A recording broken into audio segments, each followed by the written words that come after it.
Democracy depends on a free press. Please support our independent journalism at democracynow.org/give. This is Democracy Now!, democracynow.org, The War and Peace Report. I'm Amy Goodman. In this holiday special, we turn now to the case of Ohio death row prisoner Keith LaMar. He's featured in an incredible new animated short film called The Injustice of Justice, illustrated by the artist Molly Crabapple. The film recently won the grand prize for the best animated short film at the Golden State Film Festival. This is The Injustice of Justice. My name is Keith LaMar. I'm a poet, author, and musician. For the past 31 years, I've been in solitary confinement, buried under the never-ending agony of sensory deprivation. On January the 13th, 2027, the state of Ohio intends to kill me. I'm innocent. Thousands of people around the country and the world have rallied around my cause, joining me in my demand for justice. Here's my story. When I was 19 years old and selling drugs, a group of would-be robbers in search of money forced their way into my apartment. A shootout ensued, and regrettably I took someone's life and was myself shot twice in the legs. Facing a long prison sentence and on the advice of counsel, I pled guilty to murder and was sentenced to serve 18 years to life. Determined to redeem myself and make good on my potential, I completed my GED, enrolled in college, and became a voracious reader in an attempt to repair myself to society. I was in the fourth year of my sentence when, in 1993, a riot erupted inside the prison. Apparently, a group of Muslim prisoners on religious grounds refused to submit to mandatory tuberculosis testing and were given an ultimatum: take the test or else. Amid rumors of a forced inoculation, the Muslims took over the prison in protest, releasing some 400 prisoners from their cells and setting into motion an 11-day standoff that would ultimately claim the lives of one guard and 9 prisoners. I was on the recreation yard when it all began. A guard came running out of the building with blood streaming down his face, followed by a masked prisoner who was carrying a weapon and yelling, "We taking over." Against my better judgment, I went inside to check on my personal belongings. A fatal mistake. It was complete chaos. When I made it to my assigned location, I discovered that it was being used as a holding area for hostages, both guards and prisoners. I was thereafter approached by a masked prisoner who gave me the option to either participate or leave. I chose to leave.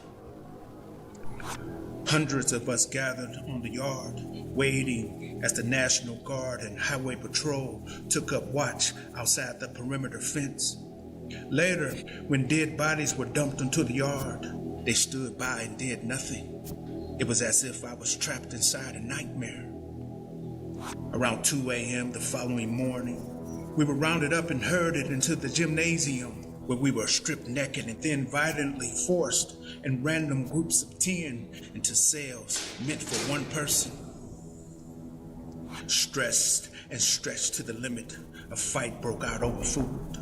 Tragically, I stood back and watched as a man named Dennis Weaver was held down by 3 prisoners and choked to death. It was a cowardly thing to do, and I can now see and admit that, but at the time, I was worried about my own life. When I was later questioned by authorities, I claimed to have been asleep. It was my way of telling them that I didn't want to be involved. But it was too late. Because I had gone into the hostage area without wearing a mask, my name would be mentioned among a vast array of potential suspects. Even though the state concedes that I was never affiliated with any of the gangs said to have presided over the riot, the fact that I was already serving time for murder would play a big part in their decision to indict me. Ultimately, I was charged with 9 counts of aggravated murder. I couldn't believe it. Mind you, it was never expected that I would actually demand a trial. He copped out once, he'll cop out again, was the prevailing belief. In fact, no sooner than I was indicted, I was offered a deal. Plead guilty and we'll run the time concurrent with the time you're already serving. In other words, I would have gotten off easier had I actually killed someone. But why me? Why was I singled out for this undeserved retribution? It's a good question, one that I've spent the better part of 3 decades trying to explain. Here's what I can tell you. When the riot came to an end, overzealous officials rushed into the prison without first securing the massive crime scene, rendering inadmissible some 22,000 pieces of evidence. So there was absolutely no evidence to link anyone to crimes. This meant the state had to rely solely on the uncorroborated testimony of jailhouse informants, the most unreliable witnesses of all. What to do? Well, the first thing the state did was enlist the help and expertise of the Hamilton County Prosecutor's Office. This was not a random selection.